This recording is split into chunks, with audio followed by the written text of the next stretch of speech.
Bismillahirrahmanirrahim. Assalamualaikum warahmatullahi wabarakatuh. Perkenalkan, kita dari kelompok 3 akan menjelaskan mengenai analisa pengiriman UDP dan TCP menggunakan Wireshark. Di sini saya tidak sendiri, ditemani dengan anggota kelompok saya. Yang pertama ada Sultan Fairuzandi, kemudian ada Rivaldi Nurjaman, dan ada Wikan Gandang Palgunadi. Mungkin langsung saja ke pembahasannya.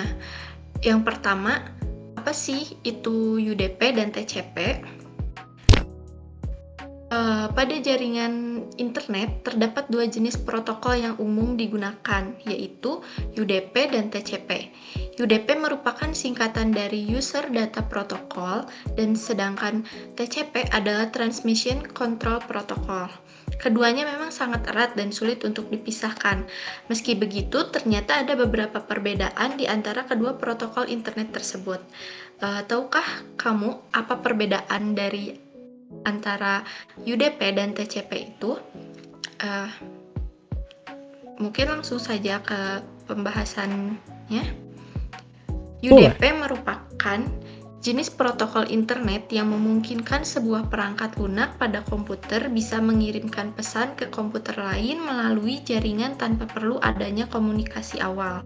Sedangkan TCP merupakan bagian inti penting dari Internet Protocol atau IP, yang kemudian TCP tersebut sering disebut sebagai TCP/IP. TCP berada di transport layer yang memiliki urutan rapi dan menyediakan komunikasi yang dapat diandalkan. Lalu, apa sih perbedaan antara UDP dan TCP tersebut? Nah, yang pertama yaitu pada kemampuan koneksinya. Bila komputer Anda menggunakan UDP, maka Anda bisa berkomunikasi antara komputer tanpa perlu ada koneksi antara komputer yang menjadi hostnya. Lain halnya dengan TCP. TCP memungkinkan Anda untuk menghubungkan beberapa komputer untuk saling bertukar data. Dan perbedaan selanjutnya yaitu terdapat pada karakteristiknya. UDP merupakan jenis protokol yang memiliki karakteristik connectionless atau tidak berbasis komputer, sedangkan TCP adalah kebalikannya, yaitu berbasis koneksi. Kemudian perbedaan selanjutnya yaitu transmisi data. Pada proses transmisi data UDP dilakukan dalam bentuk datagram yang memungkinkan data yang diterima bisa mengalami kerusakan atau juga tidak terurut. Nah, berbeda halnya dengan UDP, TCP memiliki dua jalur yang digunakan untuk melakukan pertukaran data yang masuk dan keluar. Sehingga dengan adanya dua jalur tersebut membuat proses pertukaran data jadi lebih efektif karena dilakukan secara bersamaan. Kemudian, perbedaan selanjutnya terdapat pada jenis port yang digunakan. Perbedaan pada UDP menggunakan port 16 bit integer yang dibagi menjadi 3 bagian, yakni untuk Eperal port, untuk well-known port, dan untuk registered port. Sementara untuk TCP hanya menggunakan port 16 bit integer di mana antar port satu sama lain harus berbeda, tidak sama.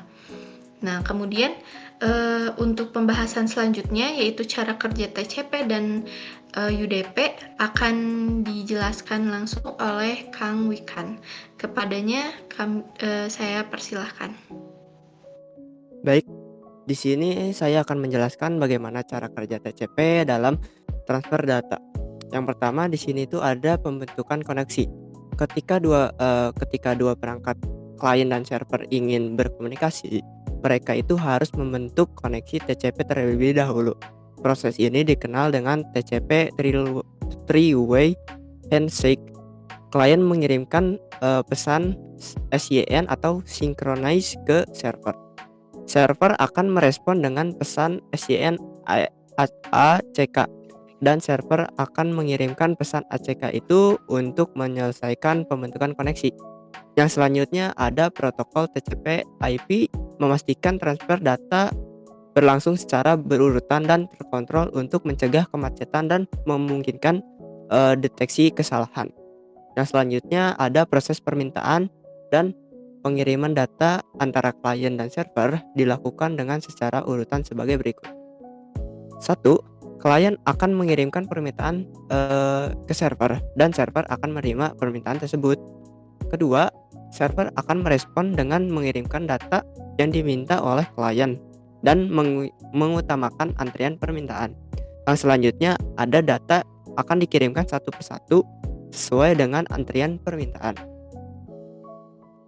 Setelah itu klien akan mengonfirmasi penerimaannya data kepada server. Jika ada kegagalan, klien akan meminta data kembali. Yang selanjutnya atau yang terakhir ini ada setelah transfer data pertama sukses, data kedua akan dikirim dan seterusnya. Kemudian di sini ada cara kerja UDP dalam transfer data. Yang pertama ada inisiasi pengiriman data. Pengiriman atau klien mengirimkan datagram UDP berisi data ke tujuan atau server tanpa membentuk koneksi terlebih dahulu. Ini adalah perbedaan utama UDP dan TCP yang memulai berkomunikasi dengan pembentukan koneksi. Yang selanjutnya ada pengiriman datagram. Datagram UDP yang berisi data dikirimkan melalui jaringan tanpa jaminan urutan dan atau pengiriman yang dapat diandalkan. Ini berarti datagram yang dikirimkan dapat tiba dalam urutan yang berbeda atau bahkan hilang. Yang selanjutnya ada penerimaan datagram. Penerima atau server menerima datagram UDP yang masuk tanpa melakukan pengurutan otomatis. Data diterima sesuai dengan urutan yang tiba. Selanjutnya ada pengolahan data. Penerima bertanggung jawab untuk merespon data yang diterima sesuai dengan kebutuhan ini. Ini mencakup memeriksa kelengkapan dan data format yang diterima. Kemudian yang terakhir ada tidak adanya konfirmasi atau retransmisi otomatis. Salah satu fitur kunci UDP adalah ketidakadaan mekanisme konfirmasi atau retransmisi otomatis. Jika datagram hilang atau rusak perjalanan, tidak ada upaya otomatis untuk mengirim ulang data tersebut. Sekian dari penjelasan saya kembalikan lagi ke moderator.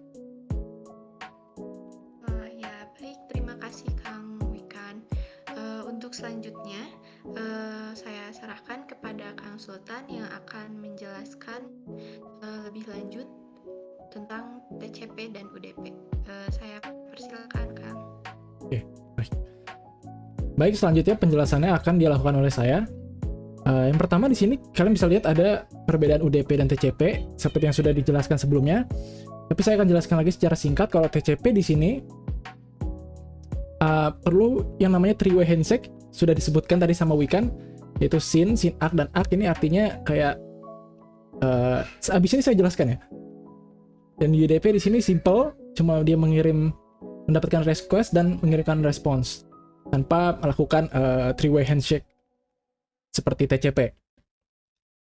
Nah, selanjutnya kita ini melihat gimana caranya diaplikasiin di Wireshark nih. Kita lagi mau bahas Wireshark nih, ya kita gunakan Wireshark. Gimana sih fiturnya, cara pakainya? Nah, kita lihat. Yang pertama kalian lihat, pas buka Wireshark, pasti kalian akan melihat layar ini. Nah, kalian akan melihat berbagai macam koneksi network. Dan kalian akan melihat seperti gelombang ini. Ini artinya aktivitas networknya, dan kalian bisa ngelihat network mana yang mau kalian analisa gitu. Misalnya kita bakal pilih salah satu, dan kalian akan terbawa ke halaman ini. Nah, di halaman ini berisi seluruh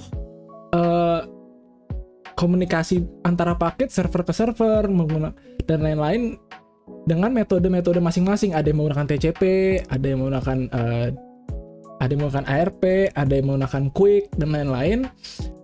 Tapi yang mau kita fokuskan di sini, kita akan memfokuskan koneksi-koneksi yang menggunakan TCP dan UDP. Gitu. Nah, di Wireshark sendiri kita dapat fitur di sini untuk melihat detail-detail dari masing koneksi. Contohnya salah satu yang bisa lihat kalian di sini ada attempt atau percobaan koneksi dari TCP nih. Kalian bisa lihat di sini ada SYN dan di sini ada SYN-ACK. Nah ini kalian bisa lihat ini adalah sebuah percobaan TCP untuk melakukan koneksi dari klien ke server. Itu. Nah, di bawah sini kalian bisa lihat ini yang bikin perbedaan sebenarnya. Kalian bakal melihat adanya sequence number dan window. Di sini yang paling penting dua hal itu. Karena sequence number di sini setelah seperti yang telah dijelaskan Wikan, sequence number itu dia mengecek bakal men-track data yang dikirim dari klien ke server. Jadi sebagai contoh, kalau misalnya kita mengirim data dan datanya tidak sampai semua atau ada yang korup melakukan paket loss, akan terdeteksi oleh sequence number dan kembali gitu ketahuan. Akhirnya bisa dikirim lagi file yang nggak kekirim tadi, yang rusak. Itu TCP. Sebaliknya dengan UDP di sini, kalian bisa lihat di sini karena simple sekali ya cara kerjanya. Dia hanya memerlukan source portnya dari mana, destination portnya dari mana. Seperti di sini, source portnya 56742 dan destination portnya 53. Lalu lengthnya berapa, checksumnya ini untuk mendeteksi apakah ada error atau enggak. Kalian bisa lihat di sini tulisannya unverified, artinya mereka tuh nggak ngecek gitu. Yang penting kalau UDP itu tinggal ngirim doang, sampai apa enggak dia nggak tahu, dia nggak peduli. Tapi benefitnya UDP itu lebih cepat, kayak gitu. Terus ya, kita balik lagi ke TCP ini. Wireshark di sini kita bisa melihat info semua ini. Ini tuh salah satu fiturnya ya. Karena mungkin kalau menggunakan aplikasi lain nggak kelihatan ini ya. Tapi kalau di sini kelihatan nih.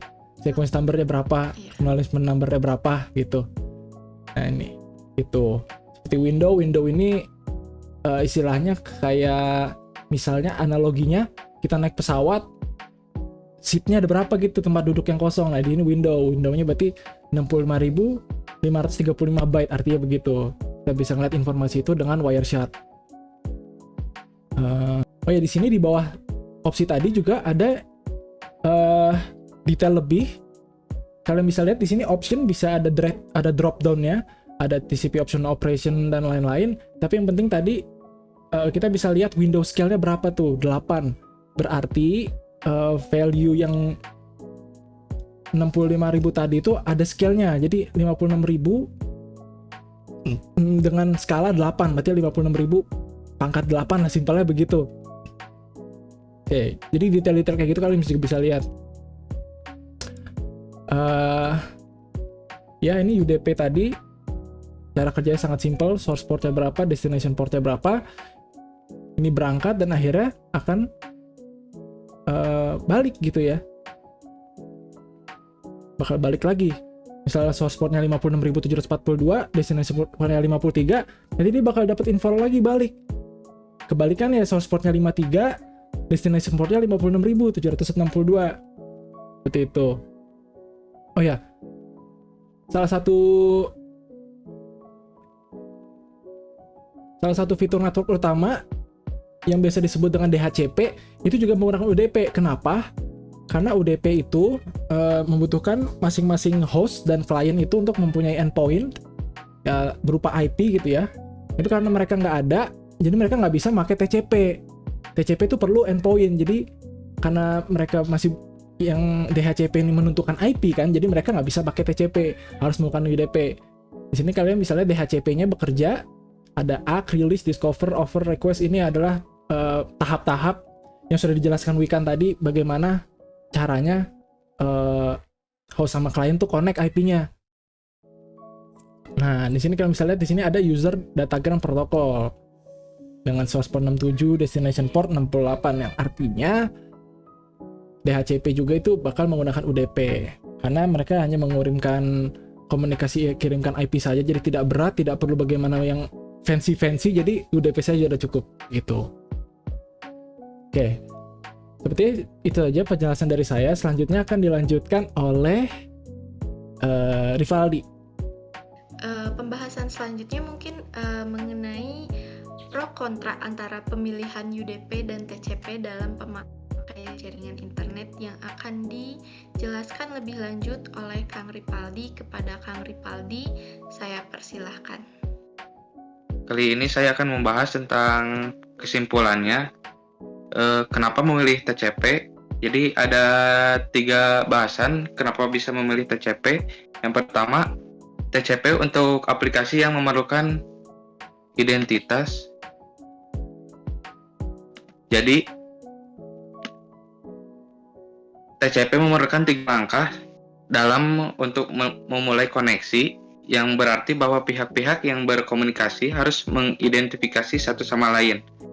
Hal ini membuat cocok untuk aplikasi yang memerlukan identifikasi yang kuat antara pengirim dan si penerima.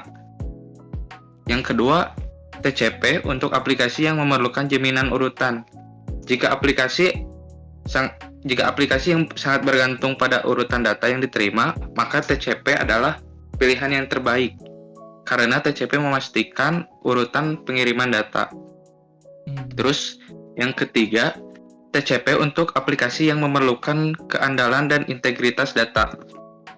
TCP merupakan pilihan yang lebih baik untuk aplikasi yang memerlukan pengiriman data yang handal dan memastikan integritas data seperti transfer file, email, dan situs web. TCP menggunakan 3 langkah dalam three-way handshake bahwa data tiba dengan benar. Terus ada bagian kenapa sih harus memilih UDP? UDP, bahasan yang pertama, UDP untuk aplikasi real time dan kinerja yang lebih tinggi. UDP sering dipilih untuk aplikasi yang memerlukan kinerja tinggi dan waktu yang nyata seperti Voice over IP atau VoIP, video streaming, dan permainan online. UDP juga tidak memiliki overhead yang terkait dengan pengiriman ulang dan pengukuran kesalahan yang dimiliki oleh TCP, sehingga data yang dapat dikirim dapat lebih cepat. Yang kedua, UDP untuk kebutuhan multicast dan broadcast. Jadi UDP biasanya digunakan untuk multicast dan broadcast, di mana data dikirim ke beberapa tujuan sekaligus. Hal ini karena UDP tidak memerlukan koneksi end-to-end, sehingga dapat digunakan untuk mengirim data ke banyak perangkat tanpa overhead yang signifikan. Terus yang ketiga, UDP untuk aplikasi yang dapat menangani pemrosesan sendiri. UDP sering digunakan ketika aplikasi dapat menangani pemrosesan sendiri terkait dengan kesalahan, verifikasi, dan manajemen koneksi. Aplikasi yang berjalan di atas UDP harus mengimplementasikan mekanisme mereka sendiri untuk memastikan keandalan dan integritas data. Terus, yang keempat, UDP untuk reduksi overhead. UDP memiliki overhead yang lebih rendah daripada TCP, sehingga dapat mengurangi latensi dan konsumsi bandwidth. Hal ini membuat cocok untuk aplikasi yang tidak memerlukan mekanisme kompleks yang dimiliki oleh TCP tersebut. Mungkin sekian dari saya. Wassalamualaikum warahmatullahi wabarakatuh. Terima kasih Kang Ripaldi atas penjelasannya. Mungkin dari kelompok kami, penjelasan tentang analisis pengiriman UDP dan TCP dalam jaringan internet menggunakan Wireshark telah selesai. Apabila terjadi kesalahan dalam kata atau materi yang disampaikan, mohon maaf. Terima kasih atas perhatiannya. Wassalamualaikum warahmatullahi wabarakatuh.